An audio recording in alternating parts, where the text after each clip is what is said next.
Hello, my friends. We are back. My name is Josh Norris, here with another episode of the Rotoworld Football Podcast. Is your name still John Daigle? My name, as far as I can tell, is still John Daigle, yes. We rescued you from the cave. The well we had to record over. What's funny is that last podcast, in case no one knows what we're talking about, that's just my apartment. That's my everyday living situation. It's just, again, when I moved here, nothing has been set up yet. So it's hollow, it's empty, and it's a loft, so the sound just kind of bounces around to every wall. You're a bit of an overachiever, so I could see you investing in a bunch of like those sponges to put on the wall that like soundproof and make it more acoustically pleasant. I've been looking into things, yes. Or art that combines that. I mean, I could totally see you. Art will happen this off season, but also, how about just some furniture, man? How about just being an adult and buy furniture? I think this also means that we can also just never take a vacation ever again.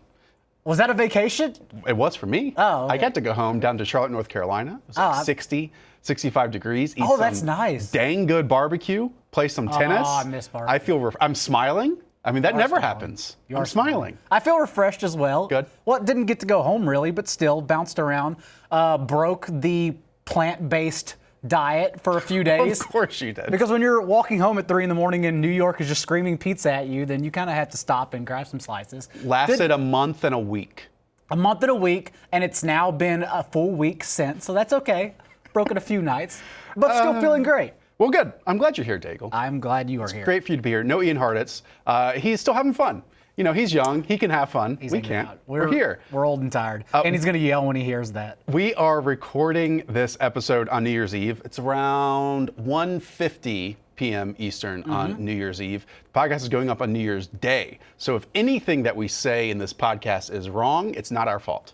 It's the world's fault for putting out the news after us. But by the time you're listening to this, my top 50 for playoff-only fantasy leagues will be up at Rotoworld. So check that out. Also want to say that we will be back later this week to preview the first round of playoff matchups. Ian Hartitz will be here for that one. That one will come out Thursday/Friday, so be on the lookout for that one. Today, though, is different. We've had 20 teams in their 2019 seasons. They're done. They're not in the playoffs. So we thought the best way to handle that is to go through and discuss every single one of those 20 teams. Now, here's how we divided it up, okay? I took the NFC. You took the AFC. You email me, Daigle has AFC, yes. Well, I kind of take control of this every once in a while. And so how we're going to handle this is that we're going to say one good thing and one bad thing. You know, the yin and the yang. And we'll banter about it of each team. But what we were challenged by producer Chris told is probably the best way of putting it, is that each team can only have 2 minutes. Yeah. So we're going to be keeping a 2-minute clock for each team as well. So we're going to be concise for once. Yes, we're going to use as much data as possible before getting kicked out. But yes, it might be a little more banter, but it's okay. It's New Year's. The season's over with now. Playoffs, teams that matter are ahead of us, so this is okay. So we're going to go division by division, starting off the AFC East, and I go the NFC East, so on and so forth. Again, a good thing and a bad thing. You think we can do this? I think we can do this. Let's make it an annual thing if it goes well. Yeah, of course. Okay, kick us off with the AFC East and the New York Jets.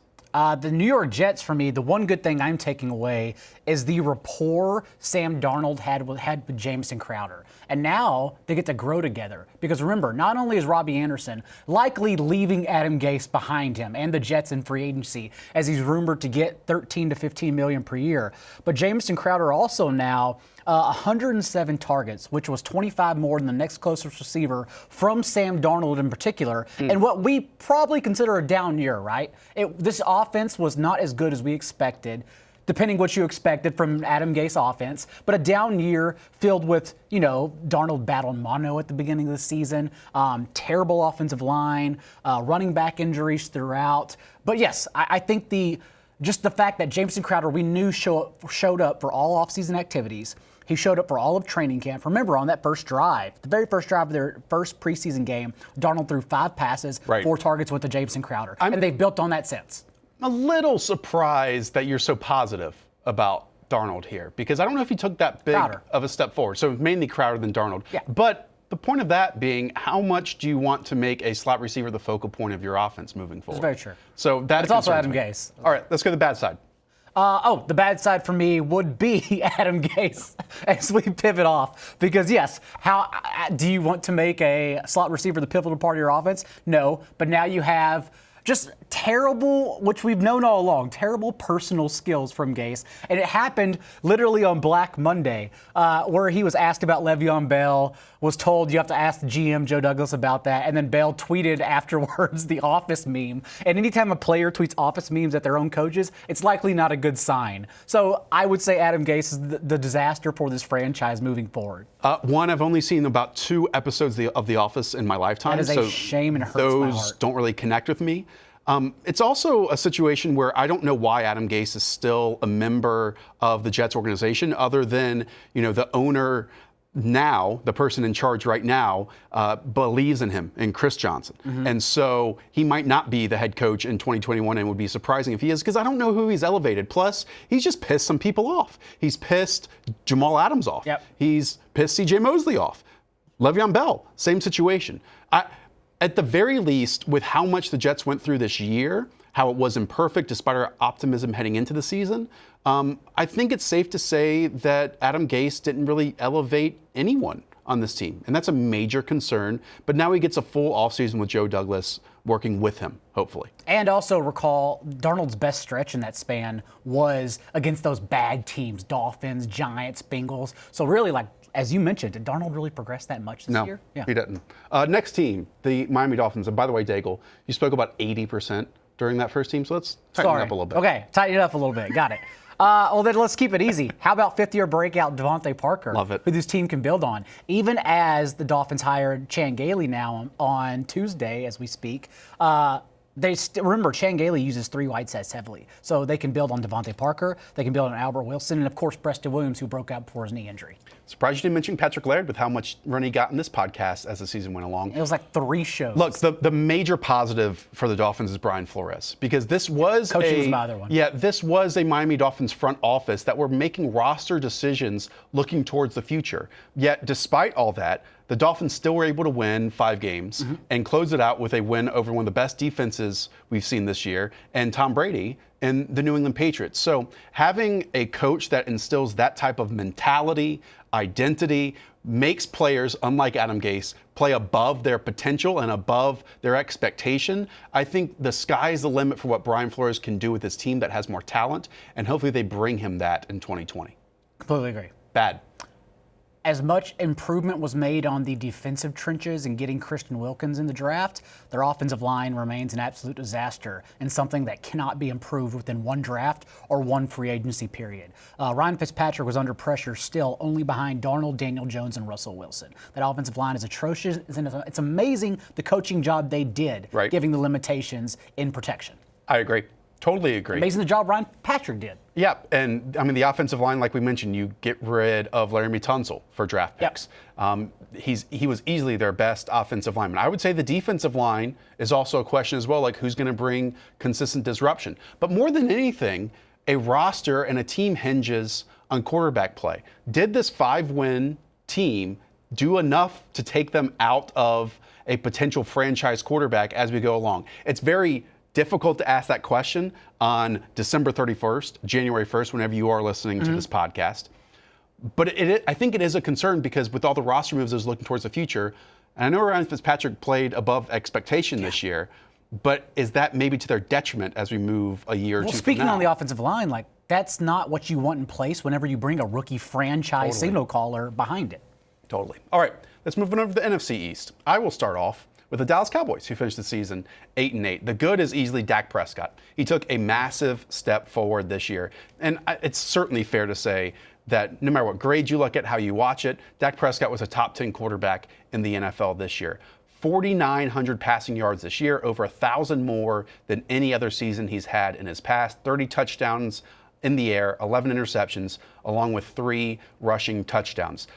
Having that player who in previous years was connected to his offensive line, was connected to Ezekiel Elliott, right?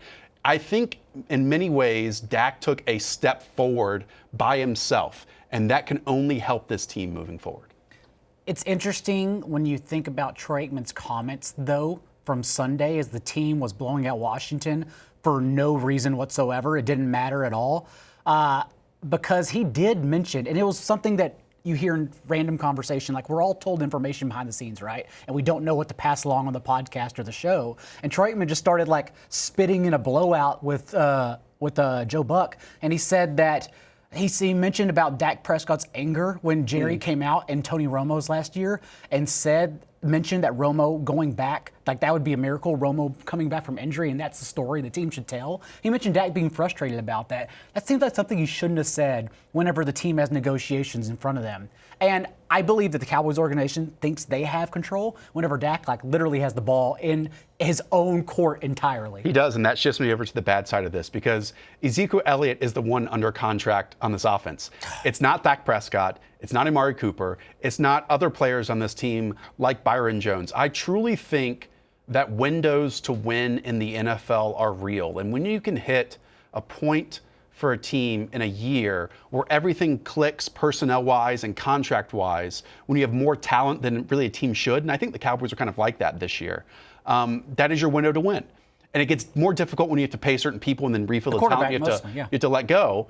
And the Cowboys just finished a season where they should have won. Because, again, Dak Prescott, Amari Cooper, Randall Cobb, Malik Collins, Christian Covington, Robert Quinn, Byron Jones, Jeff Heath, all free agents this offseason. You cannot keep everyone. And plus, as we sit here right now, Jason Garrett has not been told he is not the head coach of the Cowboys. And so just that mentality the Cowboys still have right now may be the thing that keeps them from reaching their potential. Jerry Jones is of the belief this is a luxurious job, and it's the opposite. Your coordinators are handed to you. You don't have a choice. You are handed relentless sources, or not relentless, what's the word I'm looking, unlimited resources. But for the most part, it's like, why do you want to be tied to a $100 million running back who you're forced to feed the ball to whenever you're about to give a franchise cornerstone another over $130 million, whatever Dak's going to make? We're over the 2 minutes, but can you give, do you know this, the franchise tag and the transition tag in one offseason? I'm not sure. I believe you can. And it wouldn't be shocking at all if the Cowboys give Dak the franchise tag and Amari the transition tag. Because they have to keep both. By the way, Amari's last 8 games. I know. Not good. There's a lot there. And Michael Gallup's That's another podcast as a whole. Michael Gallup's second-year jump was huge. Just his second year. New York Giants finished 4-12. You might disagree with this, but I think a lot of the good is Daniel Jones. I think he showed a lot as a rookie quarterback. He showed playmaking. And a lot of people criticize the Giants for taking him, 6th overall, because he had this kind of up and down draft process, up and down time at Duke during his career. Mm-hmm. But what Daniel Jones did show is the ability to forget a lot of the mistakes that he made in an NFL game. So he might start off with a fumble 6, a pick 6, an interception. Then the very next drive, make some really difficult throws, tight window throws, down the field throws. And just those moments of really good, high-quality play is almost all I want to take from a rookie-year quarterback, that he can look like a true number 1 quarterback for an NFL team, but then hopefully he can eliminate those mistakes. And I'm not sure if he has shown that ability yet, a la Jameis Winston. I agree, but as you said, rookie quarterback, I think he showed enough to where you're at least confident moving forward that you have something to work with, when we even questioned that initially. Yeah. 24 touchdowns, 12 interceptions, 18 fumbles is the part they have to take away. That's bad. 38 sacks, and a lot of those were on Daniel Jones. Thinking a big play has to be made every single time, and that was all just in 12 starts. Quickly, Darius Slayton, big jump from him.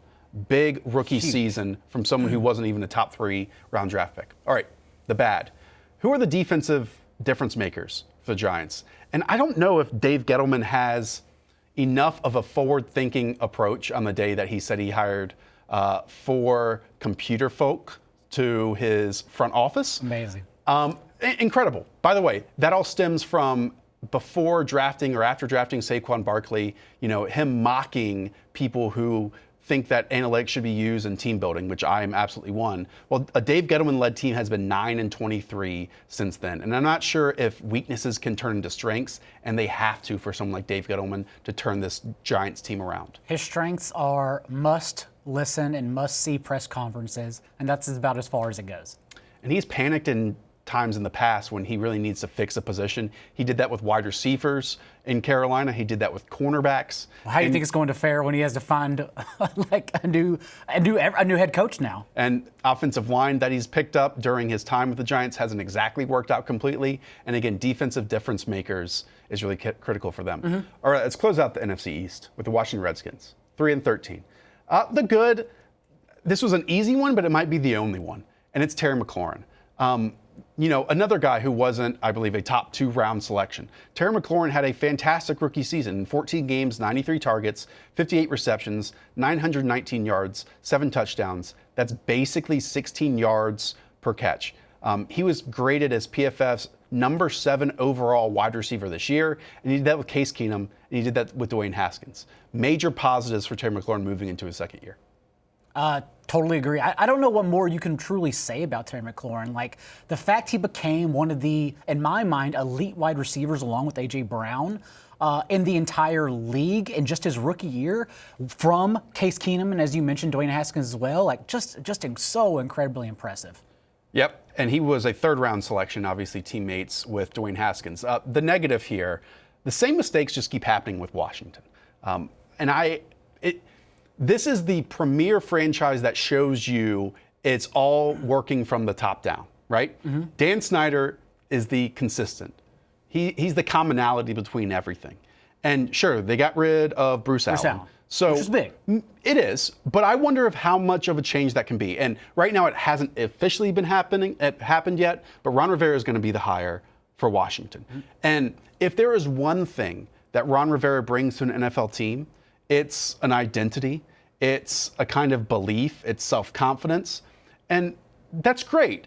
But that's not a play caller. That's not someone who schemes a great defense. He did not do that in the past year and a half in Carolina. But bringing a culture, if there's any team that needs one right now in the NFL, it's the Washington Redskins. So at the very least, Ron Rivera can do that. Yes. I've gone back and forth because I've been on news hard the past 2 days. We all have, because the coaching change has been insane. And I've gone back and forth with what that organization is going to do moving forward. And to be honest, it still has Snyder's fingerprints on it, which is why I struggle with the idea. But man, getting rid of Bruce Allen, that's one of the biggest moves of the offseason. That's huge. And not just for them, the entire league. No, it is. I just wonder how much can truly happen and truly change. And if Dan Snyder is still the owner, which he is. And also, isn't Ron Rivera, this is good for Washington, but isn't Ron Rivera just kind of the beacon of mediocrity? He's very good, I understand, a very well-respected veteran. He's very, very good at what he does. But as a coach. But it's identity and culture. Right. That's different than. That's fair. Scripting a defense, scheming a defense, or if you're the offensive side, being a great play caller. He's really none of those things. In fact, his defense in Carolina tremendously fell off when Sean McDermott left to go be the head coach with the Buffalo Bills.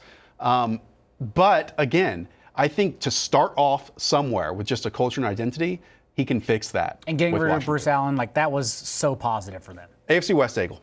All right, let's Denver start. Broncos. Yeah, let's start with the Denver Broncos here, and we know who we're going to. The positive is Courtland Sutton's second-year breakout, because we mentioned rookies breaking out, but geez, among second-year breakouts, Courtland Sutton, 1,100 yards, 6 touchdowns from Joe Flacco. Yep. Something called Brandon Allen, who we actually saw play football this year, start football games this year, and then Drew Lock in his final 5 games. Just to buck all of that under center and still be absolutely dominant in every game was one of the most fun things to watch all year.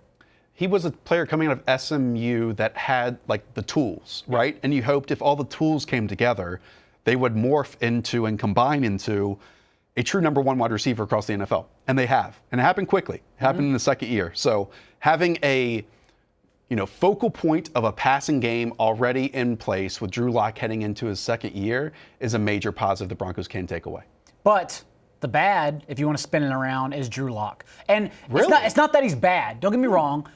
One, it's hard to find negatives for the Broncos, so let's just spitball here. And 2, it's the fact that Elway came out and said, well, yeah, of course he's a starter. I understand he's a starter. The question is, it doesn't sound like they're going to do anything behind him. And I think there should be at least a competent veteran backup behind him, because he went 4-1, yes, but one that's QB wins I don't care about. Yeah. He was impressive, but I don't think we learned anything. I think it's the same analysis from when he came out of college, which big arm, but terrible decision making, but also fun as hell to watch. Same exact thing we saw in those last 5 games. His really only bad performance being the snow game against the Chiefs, which, come on, he wasn't going to do much in that one anyways. And great sideline rapper.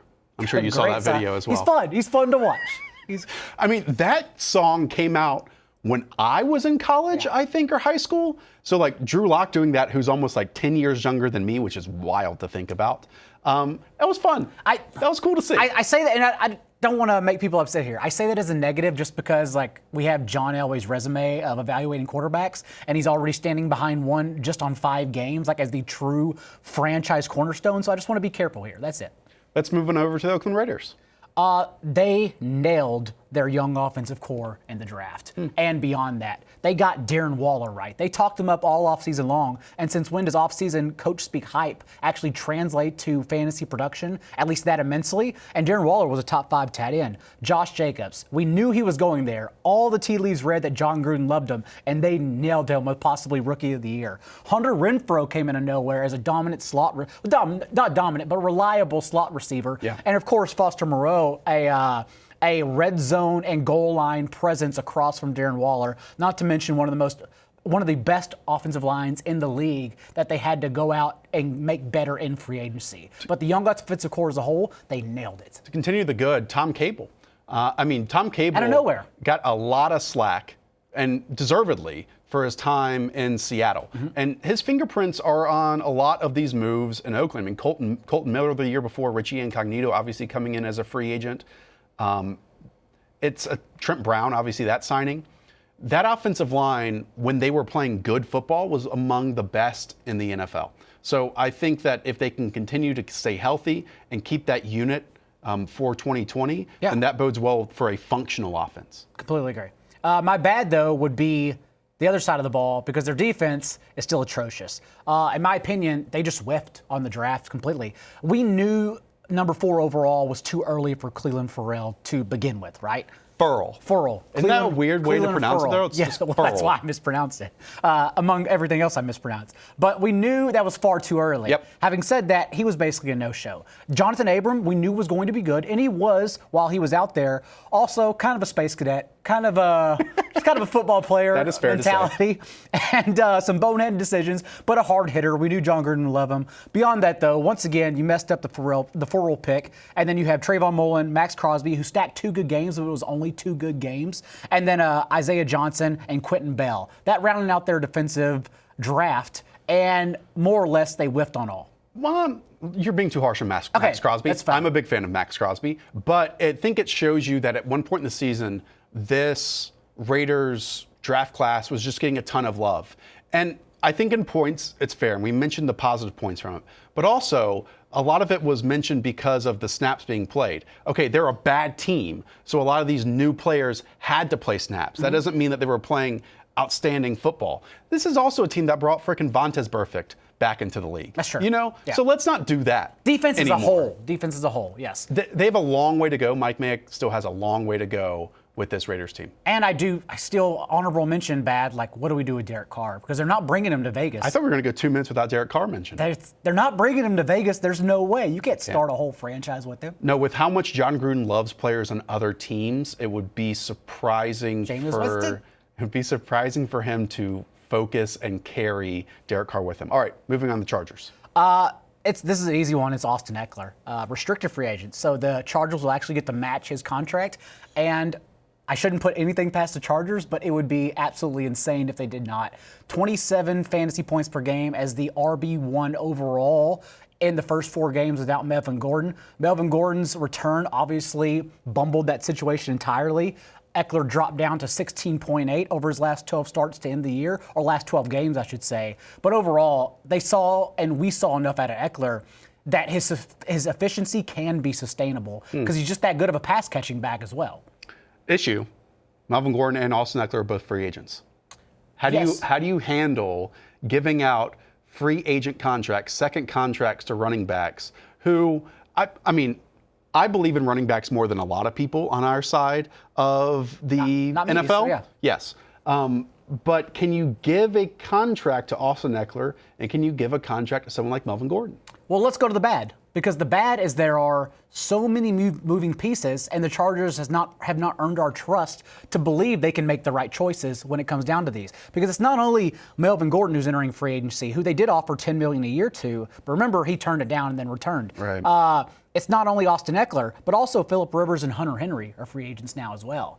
And you're going into a new stadium. Yeah. So what do you even do? Like, in my mind, I kind of think Jameis Winston is the answer because you have Keenan Allen and Mike Williams. That's 3 teams now we have Jameis Winston attached to. But Keenan Allen and Mike Williams, like if you're going to make a splash in a new stadium, that's kind of the guys, a one-year stopgap you want to have. Okay, well, we can't just say Jameis Winston for every team that needs a quarterback. That's fair. So I have no idea in which direction the Chargers might go. I still think they're going to go with Marcus Mariota. Like, hope for a Ryan Tannehill-esque post-hype performance that he gave Tennessee that maybe Marcus can do somewhere else. And I know that there was some attachment coming out of the draft with the Chargers and Marcus Mariota as well. But we're both agreeing no Phillip Rivers next year, right? No, it just can't. I mean, I tweeted this, and I'm going to pull a Roto Pat here and reiterate a tweet that I put out. Well, Pat's brain is a tweet. So. What do you find at the end of the rainbow? It's a Phillip Rivers interception. Because now he just does not know where these lofted downfield balls are going to end up anymore, where they used to have perfect placement. Correct. Now they're going straight to defensive backs. And just his style has completely fallen off a cliff, and that's completely concerning. I'm not even sure like where he might start in 2020. I have no idea. I've seen some mention the Colts, and that makes a little bit of sense that they do want to move on from Jacoby Brissett. Will he be starting? Based on his performance this year, he should not. All right, moving on to the NFC West. Let's start off with the Los Angeles Rams, a team that went 9-7 this year. It was kind of difficult, to be honest, to find a lot of good on this team. Obviously, you have Aaron Donald. That's an easy answer. Simple. Jalen Ramsey is on your team now. I'm not talking about the compensation because I'm using that as a different conversation, right. And kind of taking the easy way out here. But Jalen Ramsey being on your team is a boost no matter what, because you have a premier player on the interior disrupting in Aaron Donald. Now you have a premier player in the back half in Jalen Ramsey as well. They've had some really nice young pieces step up, and Taylor Rapp and John Johnson as well. Even some linebackers and Corey Littleton. But we always talk about stopping the pass, and having Aaron Donald up front and Jalen Ramsey in the back can really, really help that team in 2020. That was my good. But, okay, yeah, I shouldn't say but then because I don't want to rebuttal with the bad, but like, remember, you do have to, as you mentioned, you do have to negotiate with Jalen Ramsey, and there are so many other contracts to negotiate around. Like Jared Goff's contract hikes $20+ million next year. He gets paid that much more next year. Todd Gurley is still there with arthritis. Like, what do you even do with those guys? Well, don't steal my bad, because I think it's fair to wonder that if the Rams' window to win is closed, because you have all of these good talents that now are going to get paid like top talents across the league. Jared Goff, when that money kicks in, he's going to be around quarterback 5. Todd Gurley, running back 2. Brandon Cooks around wide receiver 8. The offensive line is not getting any younger. It's looking more and more feeble because for multiple years, 2 years, it set up a perfect situation to succeed for Jared Goff and this offense. And now you have Goff, who there is no quarterback in the league that has more drastic change in completion percentage than Goff from a clean pocket versus under pressure. And I don't think he's ever going to change that. And so now, and Todd Gurley looks like he can't move anymore. He can't run anymore. Right. So it's really fair to wonder that if this iteration can even reach the point that we saw during the 2018-2019 season. I would say, though, it's great for Tyler Higbee's dynasty I value agree. because the more shaky knees players you get and the worse your offensive line gets, the more you have to have an elite run blocker out there. And Tyler Higbee wasn't just a pass-catching force. Like, remember, he is their best blocking tight end and a really good one at that. And you can't just move him back into the role that he had before, where Gerald Everett was the pass catcher, Jordan Reed-like player, and then that's Tyler Higbee is close to the line of scrimmage. Tyler Higbee nearly set like a league-merging record with 500 yards. You can't put that special sauce back in the bottle. You just can't do it. Arizona Cardinals finished 5-10-1. The good is Kyler Murray is the real deal. I mean, he was awesome. Yeah. He showed moments of being just a unique player, bordering on a rare talent at times. And there were plenty of moments. And again, this is all I really care about with these rookie quarterbacks, because we've seen Hall of Famers just struggle completely during their first couple years.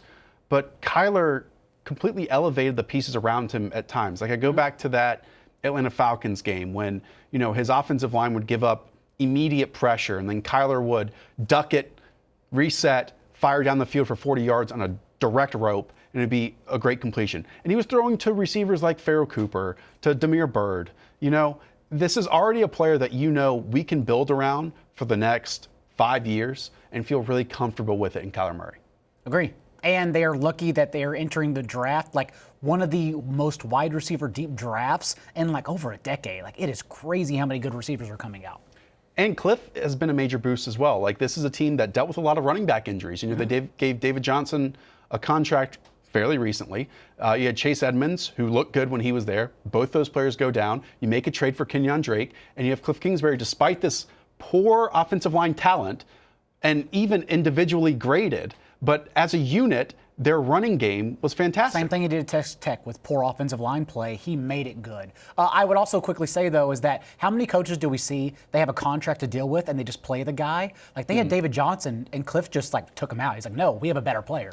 The bad is very worrisome, though, because you mentioned the draft coming up. I don't know if Steve Keim is the right person to put the right talent around Kyler Murray because, Kyler can't just elevate everyone around him every single game. Right. It would really help him, and you saw it in watching their games and going back and watching the tape, that if he had some equal talents around him, this could be a really, really special team. Here are a few first and second round picks by Keim since 2013. Jonathan Cooper, Kevin Minter, Deion Buchanan, Troy Nicholas, Robert Nkundiche, DJ Humphries, Hassan Reddick, Josh Rosen. That, top 2 round picks, the draft is kind of atrocious. A crapshoot after that, right? It can be pretty random.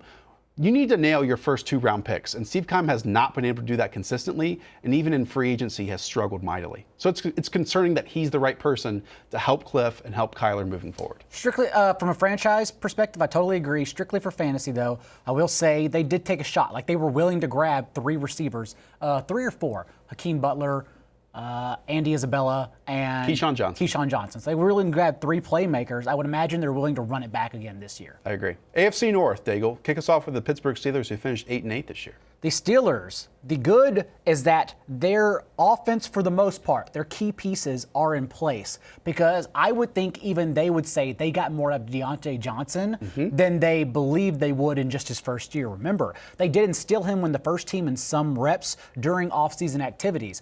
But at the same time, like he had so many drops, he struggled learning the playbook, and he came out and he was arguably one of their more explosive players. And then also, James Washington's development and somewhat of a breakout, a guy who at least attracts downfield penalties, which is a talent. Like that's something that moves your offense along. Plus, once you get Juju healthy next year, I think there's a lot to work with in the Steelers offense. 2 things. One, the defense was fantastic this year. Yep. A top 3 or 5 unit in the NFL. The issue with that is we're not exactly sure how sticky that can be year to year because we've seen great defense, Jaguars, Bears, can mention a number of others who, didn't go from great defenses to bad defenses, but more likely they go from great defenses to above average. Correct. And that can be a major drop-off.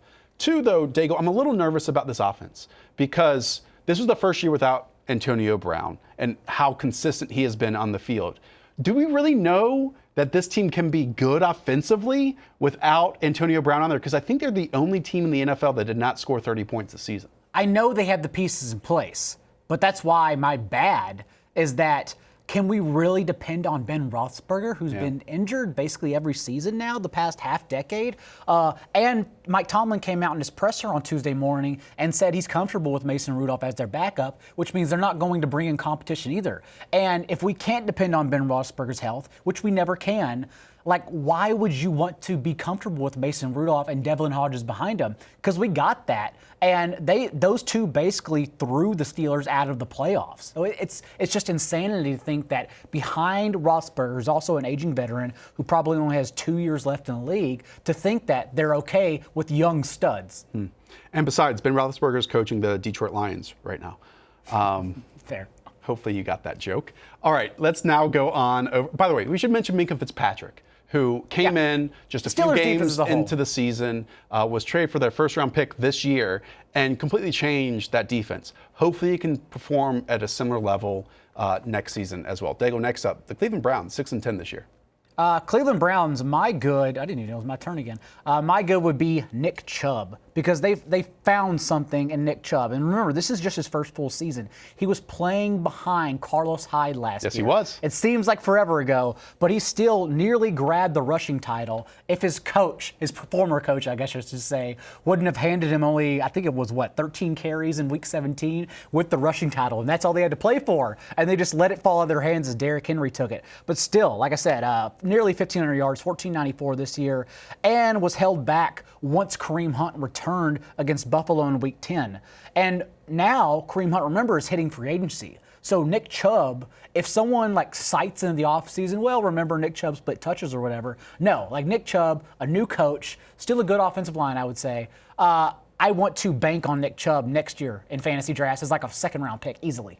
The only other positive I might bring from this team is Joe Schobert's a very good football player, but I struggle to find any positives. It's just a lot of negatives this year. That's why I reached for Nick Chubb. Yep. Yeah, so let's hit on some of those negatives, and I don't want to steal your thunder here, but basically every player that we had high expectations for, in an Odell Beckham, in a Myles Garrett, in a Larry Ogunjobi, David Njoku, I can go down the list, did not hit value, did not hit expectations. And then the players and the units that we were concerned about, namely the offensive line, played to our concerns.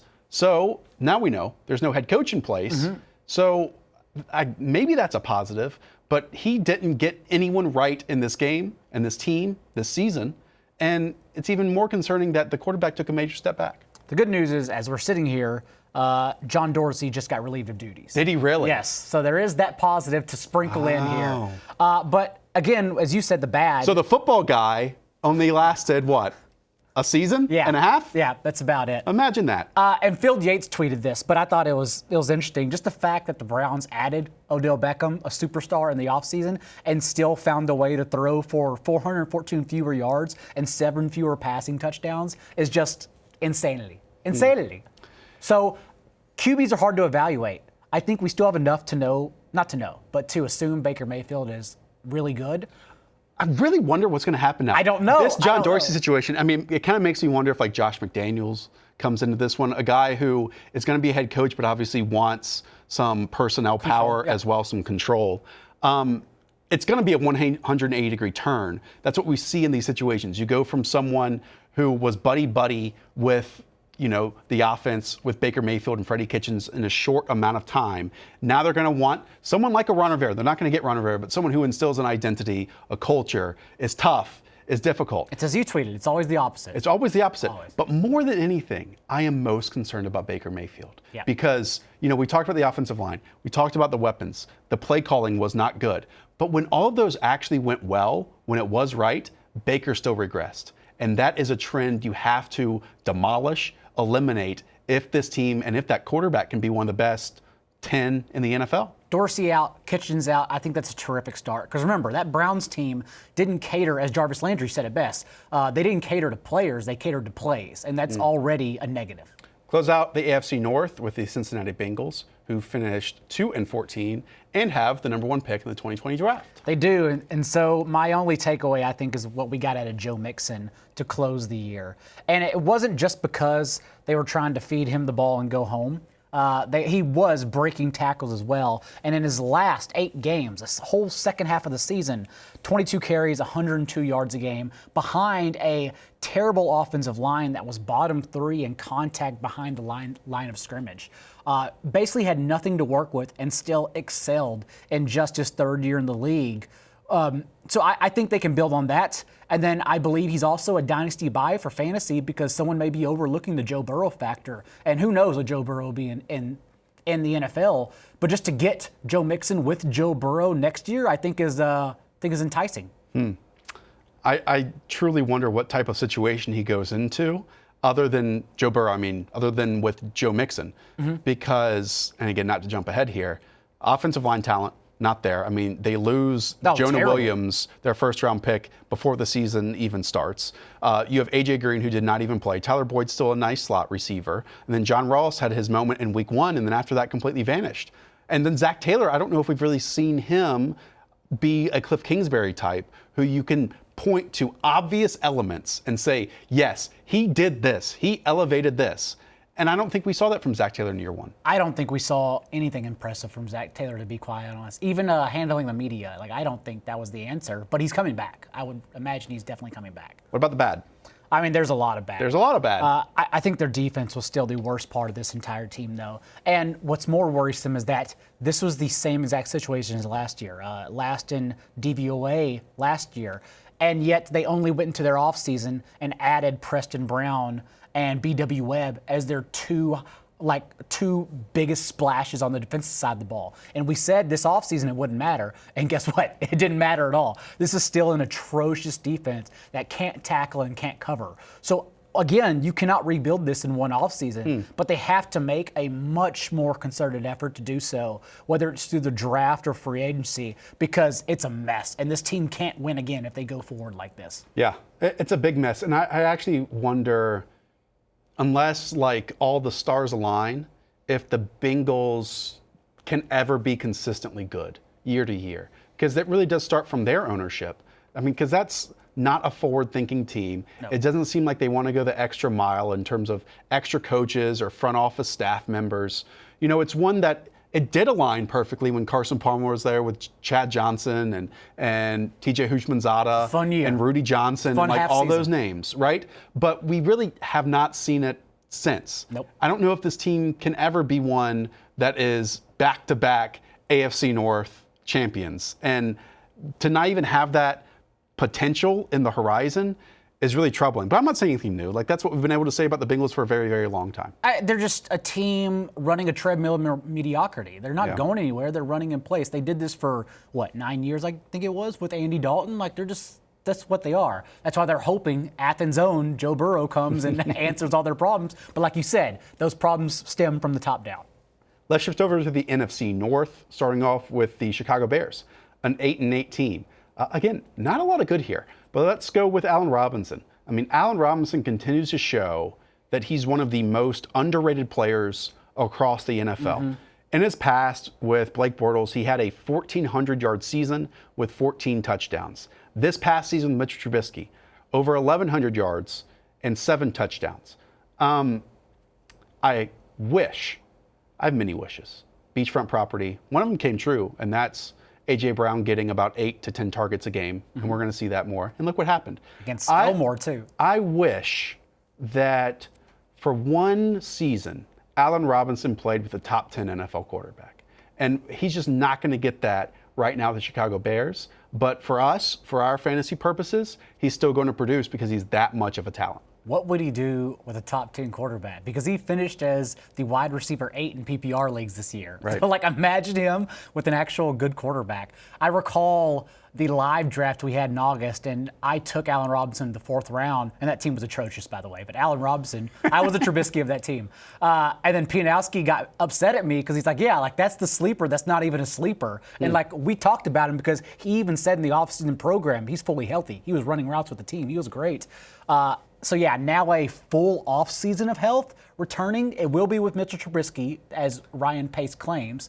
But I still think, you have to go back to Allen Robinson next year. Well, let's shift to that concern because right now, Ryan Pace suggested that Mitch Trubisky is locked in as a starting quarterback. Not suggested, in 2020. Affirmed it. Yeah, and maybe he's lying. Maybe. And we've seen GMs lie in the past, but I don't think he is because this is a player that Ryan Pace traded up one spot to get. Incorrectly, ahead of Deshaun Watson, ahead of Patrick Mahomes. And looking back, it's worse than it was probably at the time. I don't even know if that's fair. But he's going down with the sinking ship, I think, in Mitchell Trubisky.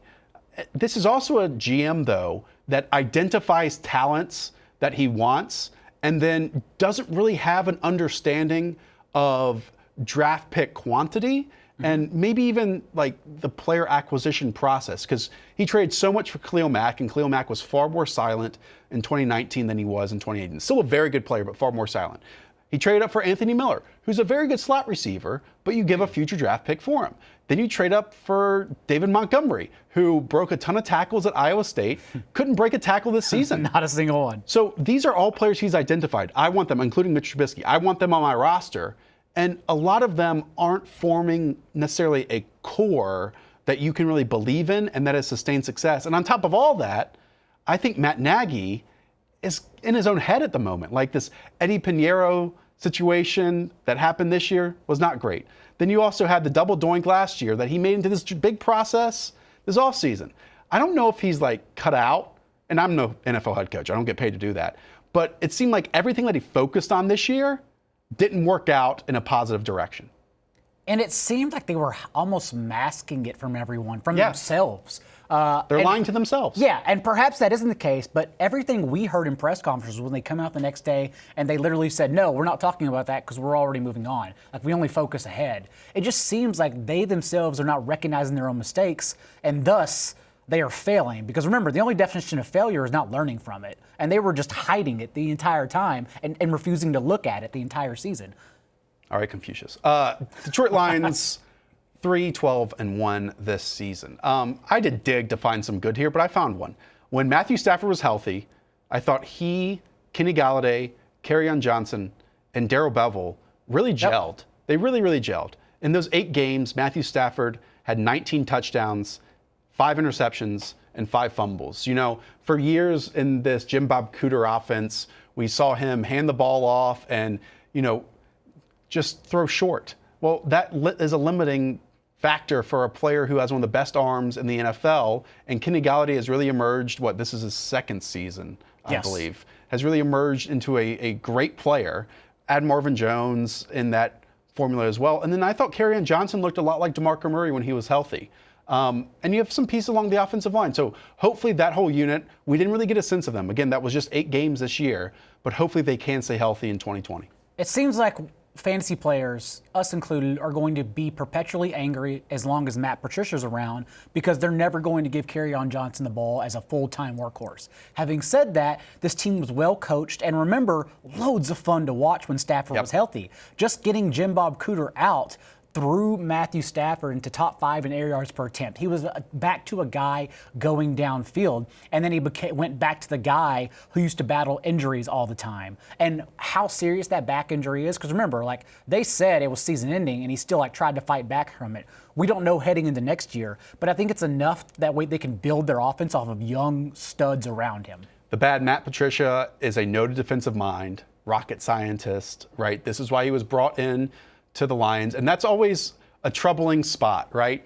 When this coach is known for one thing, and then he's hired for that one thing. And in this case, a defense that was one of the worst in the NFL. It finished 28th overall in defensive DVOA, 29th against the pass. Jared Davis was absolutely awful at linebacker. Darius Slay had his worst season as a pro, other than Trey Flowers, who's a big free agent signing, a lot of money. Where is the pass rush coming from? This isn't a team that, like the Patriots, where you can manufacture disruption, that you can change what you're doing game to game to game. And I understand the Lions had a lot of defensive issues, and maybe their starters, and obviously their starters were a lot better than the backups, but the depth wasn't there. So I'm not sure right now what Matt Patricia plus Bob Quinn can be together, because I don't have a lot of optimism for this team heading into next season, despite what we just said about the offense. I would argue that they just built their defense like a lot of teams do, which is like not a positive, by the way. But they built a top heavy, and then once one guy goes down, you see their backup. And the Lions' backups are some of the worst in the league. And the fact is they had like 5 or 6 injuries, particularly in their trenches, all year long. Like Mike Daniels, Deshaun Hand, Ason Robinson, those guys were literally never healthy. And so they were constantly bringing in backup run stuffers. Street free agents. So they agents. failed from the very beginning. Yeah. And who knows, that may not improve, but I would still say they have a middling defense when all are healthy. The thing is, no one's ever healthy in the NFL. 2 more divisions. Should we take a breath real quick? That was like a sprint we've been doing. I'm still good. All right, AFC great. South. We had a little break. It's fine. I got meat in my belly now. We're good. AFC South, Indianapolis Colts finished 7-9. Daigle? Let's take 2 minutes to speak about the good and the bad, because I want to talk Combined. I want to combine Jacoby Brissett. Oh, okay. Because I don't know what to do. I like it. We saw Jacoby Brissett start hot out the gates, 14 touchdowns and a 64% completion rate before his ACL injury in first 2 games and first 10 games. And remember, the Colts were 5-2 to start the season, if you can believe that. Yeah. But all 7 of those games were 1-score contests. So we kind of figured, okay, they'll regress a little bit, but they regressed hard. And I think it was stemming from that ACL injury, because afterwards, the final 7 games of the year, Jacoby Brissett only threw 4 touchdowns over the final 7 games with 3 picks. Atrocious. A 56% completion rate. His cap number jumps from a reasonable $8 million this year to $21.5 next year, whereas it's $12.5 million of dead money. So that's the thing. What do they do at quarterback? Because I understand they had to work under the gun. You had to get the guy to a 2-year, $30 million extension. You know, your main guy retired out of nowhere. You have to do something. So what they did in the first 8 games was reasonable expectations. But now you have to really think about it, because over $20 million for Jacoby Brissett is something that, like, you just have to take a step back and look. Well, right now his cap number is easily the highest on the team in 2020. He's at 21.5. Right after that is T.Y. Hilton at 14, Ryan Kelly at $10 million. But he's not the only one. I mean, they gave Brian Hoyer $5 million for next year as well. And Brian Hoyer was against the Dolphins. He was awful. Bad in his one start. You mentioned the kind of dichotomy. See that word? Dichotomy. It's a good word. Of Jacoby Brissett in that first half of the season for the second half. I mean, our own Chris Sims, at the midseason point, ranked Jacoby Brissett as the 9th best quarterback in the NFL. That was up from like 31st prior to the season. So jumping up all the way to a top 10 passer. And I think at times his play warranted it. Yep. I mean, there were times when there was a free rusher on him and he evaded pressure and he worked down the sideline and threw it down the sideline to T.Y. Hilton. I just think this also speaks to how important T.Y. Hilton is. There was a point where he was healthy this year and then it vanished completely. Yep. But that's who Hilton is. It was basically only his first 3 games where he went over 200 yards in 2 of 3 games. Yeah. Or over 100 yards in 2 of 3. And we've gotten this question on Twitter, at least I did this weekend, because, again, there was a point where I said, yeah, Jacoby Brissett is the quarterback that this team can win with. But that was probably around, what, week 10, week 12, something like that? And I think that was fair to say at that point. But then things change. We get more information. And I haven't gone back and reviewed his last 2 or 3 or 4 games, and I'm going to do that in the next few weeks.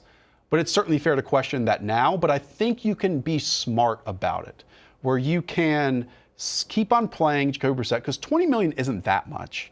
It's like quarterback 14, quarterback 15 in salary, while still trying to improve that position with someone behind him, possibly. That might be the route that they go.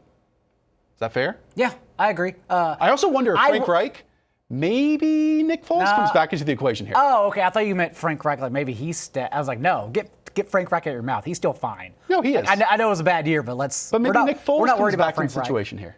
Okay. I'd be fine with that. A veteran like Nick Foles, that's actually very reasonable. Or in Chicago, as we talked about. Or with Matt Nagy as well. Or James Winston. James Winston, split him up into 6 pieces and just distribute. Give him to everyone. He's must-watch TV. Speaking of Nick Foles, let's go on over to the Jacksonville Jaguars, who finished 6-10 this year. I actually didn't have any Nick Foles to say here, so I'm glad we got him out the way.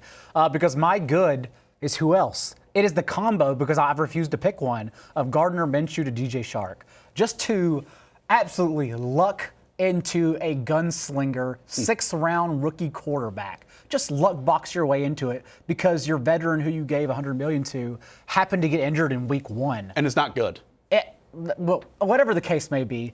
And then to have DJ Chark come from nowhere, literally nowhere, and make me reevaluate my process in fantasy drafts to think, okay, Deontay Johnson, Andy Isabella, these guys we know are going to play in 3 wide receiver sets, Darius Slayton, another one, that, okay, maybe they can emerge because they do have the talent to do so. That's what DJ Chark did. He only finished, quote unquote, with 824 yards because he got injured. But he had 6 more catches than D.D. Westbrook. And if I tell you he has 6 more catches, it's like, oh, just a few more yards, right? He had 300 more yards than D.D. Westbrook. I think he can be a focal point of NFL passing game. I agree. And quickly, with Gardner Minshew, I think there's a lot of similarities between Gardner Minshew's rookie year and Baker Mayfield's rookie year. And that might not be easy to say because Gardner Minshew was a day 3 selection and Baker Mayfield was the number 1 overall pick. But how they win and their style when they win, I think is very similar.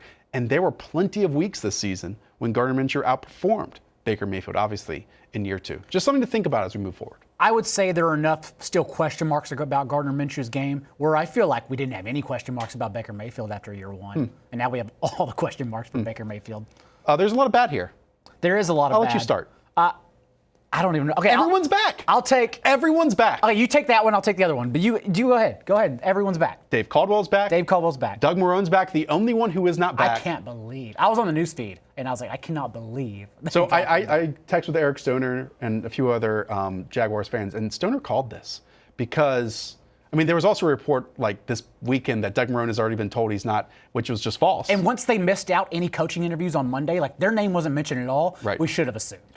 Look, this is a team that thinks only one person is at fault for mistakes and then just believes if they get rid of that person, then everything can just be good. Like, you had Mike Mularkey, then it was his fault. Blake Bortles, it was his fault. Then it was Tom Coughlin, then it's his fault. Now you have Doug Marrone and Dave Caldwell, who now have to fix this team despite not being able to do that in these past 2 seasons. At least, hopefully, without Tom Coughlin there, you have the identity shift. Because it seemed like since they went to the AFC title game, they're like, we can win like this every year. And that's not sustainable. It's not sustainable to have a historically good defense and run the football with Leonard Fournette. Now, I'm not even sure if Leonard Fournette's on this football team in 2020, and they have gotten rid of Jalen Ramsey. They have very good pass rushers, but Yannick Ngakoue is not under contract. So hopefully this is a totally different identity. But I think we come back here in a year, Daigle, and both Dave Caldwell and Doug Marrone are not employed by the Jaguars. I would say that's the likelier probability, actually. You talked about that 10-win season. That not only was it just out of nowhere, it was an anomaly. Dave Caldwell's wins, and since he's became GM, 4, 3, 5, 3, 10, 5, and 6. Yeah. Just an anomaly is all it was. Another bad, though, quickly, is Leonard Fournette and his contract. I think they'll try to get out of it. So there's double-edged sword here. If they don't get out of it, it's good news because Doug Marrone's back and Leonard Fournette handled 22 touches a game, played nearly every snap, and should have scored more touchdowns given expectations. Like, he should have given his touches. I know it was very bad play calling and it was poor on Leonard Fournette's part. But the thing is, the Jaguars scored their most points in a game in the one game they scratched him for this past week against the Colts, the most they had ever scored. My boy Divino Zigbo, a friend of the podcast, got some run. And Raquel Armstead, a rookie, in one single game caught two touchdowns or scored 2 touchdowns, which were nearly as many as Fournette's 3 all year. Like, it's clear they don't need Fournette. So if he does come back, keep a mental note in your head, fantasy players, draft him. If not, whatever. This might not be fair of me to say. I'm going to say it, though. You're going to say something mean. I'm not sure if it's Shad Khan's long-term goal to win right now. We can just leave that there. You don't have to respond. What do you think it is? London? I responded. Okay, that's fair. I think it's London. Yeah. I mean, that was my only response. I don't think his goal is to win in Jacksonville right now. These decisions don't make any sense. It's not to help Tony out with AEW. Maybe he wants to make Cody Rhodes a champion. Dude, Tony Khan has 5 jobs. I mean, he is like director of football operations for Fulham, AEW, and now he's supposed to have a larger role with the Jaguars. Wild. All right, Atlanta Falcons. Let's close out with NFC South. Finished 7-9 this season. The good, you still have a premier talent on both sides of the football. We all know about Julio Jones and just how ridiculous he's been for 6 consecutive seasons. He is the identity of that offense. I know it takes Matt Ryan throwing him the football, and you know you have good Calvin Ridley and Austin Hooper and some other players who have stepped up, but Julio Jones is that offense. But my boy Grady Jarrett doesn't get enough love as a premier defensive talent. He was great. Across the league. Other than Aaron Donald and Casey Hayward, Grady Jarrett graded as the 3rd best interior defensive lineman across the NFL. He is the definition, I think he had 8 sacks this year, but he's the definition of disruptionist production because he is able to get into the backfield when everyone else along that defensive line is stuck at the line of scrimmage, forces someone off a spot, yet they still gain yards. If he had some help along that defensive line, that defense would be a lot better than it is now. Agree. You harped on it all year, so maybe it won't go too much unnoticed, depending how heavy your voice rings throughout everyone's ears. But it will just go unnoticed, most likely, because the Falcons' defense beyond him was atrocious. Well, let's talk about that bad, because this defense was created in the vision that Dan Quinn and Thomas Dimitroff wanted it to be. It's explosive. These are all the buzzwords that they use when they draft players. Explosive, aggressive, physical. Now, this team had injuries to fall back on in 2018 as a reason why the defense did not perform. What were the reasons this year? I mean, I understand that they played much better when it was rumored that Dan Quinn was going to be let go and Thomas Dimitroff was probably a package deal. But now that didn't happen with how they finished the season. Again, they finished 7-9. You have some free agents, and Vic Beasley, who has his moments. I think he finished with like 10 sacks this year, despite everyone hating him for some reason. I just don't know. Again, these are the players that Dan Quinn wanted, and the defense performed like one of the worst units across the NFL at times this year.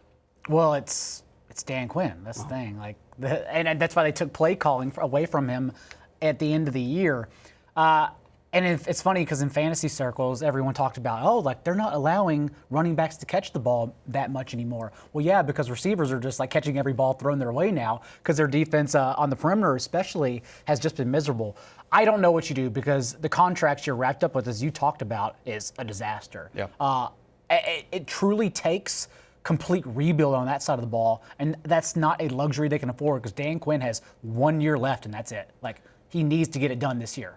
Tampa Bay Buccaneers finished 7-9 this season. The good is so obvious. Mike Evans and Chris Godwin are unquestionably the best wide receiver duo in the NFL. Mike Evans finished with 1,157 yards and 8 touchdowns. Chris Godwin, 1,333 yards and 9 touchdowns. Both can win at every single level of the football field. Both can win against any cornerback in the NFL. Having two talents like that at a position that, to me, is pivotal to winning football games. If you talk about passing, I understand that, Super Bowl teams don't have this true number one wide receiver that they pay a lot of money to. Whatever. I will take Mike Evans and Chris Godwin on my team any day. And Bruce Arians and company are lucky that they have them on the Bucs. I hope people realize what they're seeing in Mike Evans. Like, they're truly watching one of the best receivers ever. Wow, you're a fan. Yeah, I mean, I'm kind of biased also, but 6 seasons. Oh, yeah, No, but hold on. Calm down. 6 seasons now, 1,000 yards in each of those seasons, and he only played 13 games this year. Yeah. Like, that is so impressive. Like, Mike Evans, he was great in college. He's great in the NFL. I mean, what more do you want him to do? He's a true number one who doesn't get talked about much because the team just hasn't been good. Here's my question for the bad. Has the Jameis Winston situation become more clear? No. I mean, he's the first 30 touchdowns, 30 interceptions quarterback in NFL history. Teams win in such a sweet way, too. Teams win games 75% of the time that they win the turnover differential. Okay? Mm-hmm. How often does Jameis Winston put you in the positive side of that equation? I'm glad you were saying this because I was going to ask you to lament because I know you've been one of the biggest preachers on this on Twitter. And it's important. I agree. Undoubtedly, Jameis Winston is one of the most talented players in the NFL at his position. You can have 2 or 3 or 4 straight drives, 2 or 3 or 4 straight throws where there is no window. Yet Jameis Winston unconsciously makes these ludicrous football throws into covered wide receivers, back to back to back to back, down the field, wherever else. Then you have what we saw this year. 3 or 4 pick sixes on opening drives this season? Yeah. On interceptions this season? So fun, though. You have how he ended the season with a pick six. He started his Bucs career with a pick six. He might end it, but he's not going to end it because there's enough positives there that a team can look at them and say, yes, this is a quarterback we can't let go, and he's going to get franchise or transition tagged. Great thrower, bad quarterback is how I like to phrase it. And also, little did we know, it should have summed up his NFL career as well, but winning the Heisman and then turning into a pumpkin his final 2 seasons at Florida State, that really should have summed up his NFL career. We should have. This season was very much like his final FSU season, where they would go down by 20, yet he would somehow be able to claw them and bring them back. He was great that junior year, yeah. Just think if he didn't have Mike Evans and Chris Godwin, though. I understand a lot of these throws can be great. Which he didn't. Well, his final 2 games. His final 2 games, right. But a lot of the season he did. Finally, if you are paying him or if you're advocating for Jameis Winston, you have to understand that this is just who he is. There is no, he might not have these turnovers next year. The dude is always the potential and possibility to lead the league in interceptions. Weaknesses rarely turn into strengths. And this is Jameis. This is just who he is. That's why I think the Bears, every team makes sense. That's why I think the Bears kind of make sense because at least they have a good defense that can get the ball back. You see, the Bucs don't have that. John Daigle, matchmaker. It's only fitting we close out the season with the Carolina Panthers. The Carolina Panthers finished 5-11 this year. The good is simple. Christian McCaffrey, 1,000 season, rushing and receiving. He joins Marshall Faulk and Roger Craig as the only ones to ever do that. DJ Moore also took a nice second-year leap, but Christian McCaffrey is the identity. He's the foundation of this offense, and the team still, after 2 years, has no clue what to do when he's not on the football field. It's just amazing that these guys get paid a lot of money to come up with these answers, and they haven't been able to do that. It was a struggle getting him there on Sunday on Week 17. Kyle Allen didn't come in. He wasn't going to get it. It was a disaster watching Will Grier and Kyle Allen trying to get Christian McCaffrey the ball. Let's talk about the bad, because there's a lot of it. This really might be the least desirable job in the NFL right now. How so? Of the ones that are open. Quarterback questions. You have no clue who's going to be the quarterback starter next year because of Cam Newton, multiple injuries. I think he should be back, but I'm not the one making that decision. The core players are aging. K'Wan Short is 30 years old. Luke Kuechly, 28 years old. Mario Addison, 32 years old. Greg Olson's going to retire. They lack core offensive line pieces. And more than anything, you have to maybe work with Marty Hurney.